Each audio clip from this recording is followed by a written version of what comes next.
আমরা যে কোনো টিমকে হারানোর মতো দক্ষতা রাখি। দলের 11 জন মাঠে সেরাটা দিতে পারলে যে কোনো দলকে হারানো সম্ভব। বাংলাদেশ জাতীয় দলের পেসার তানজিম সাকিব বিসিবির বার্তায় যুক্তরাষ্ট্র থেকে এমনটি বলেছেন। তার মতে মানসিকভাবে বাংলাদেশ দল খুবই আত্মবিশ্বাসী। তানজিম সাকিব বলেন, দল নিয়ে আমরা খুবই আত্মবিশ্বাসী। আমরা চাইলে যে কোনো টিমকে হারাইতে পারি। আমাদের 11 জন যদি মাঠে ওই দিন বেস্ট দিতে পারে, কোনো টিম আমাদের সামনে ব্যাপার না। ইনশাল্লাহ আমরা যে কোনো টিমকে হারানোর মতো দক্ষতা রাখি। বিশ্বকাপের মূল আসরে একাদশে জায়গা পেলে পারফরমেন্স দিয়ে দলকে জয় এনে দিতে চান বলেও জানিয়েছেন তানজিম।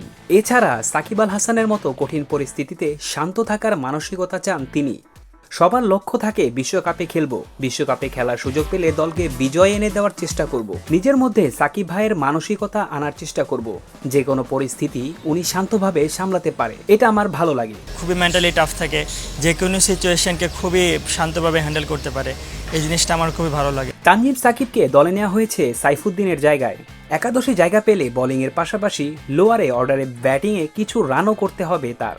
এই চ্যালেঞ্জ নিতে প্রস্তুত তিনি। এজ এ পেস বোলার হিসাবে আমার হাইট 6 ফুট না, তো ওই হিসাবে আমার আলাদা স্কিল অবশ্যই থাকা লাগবে।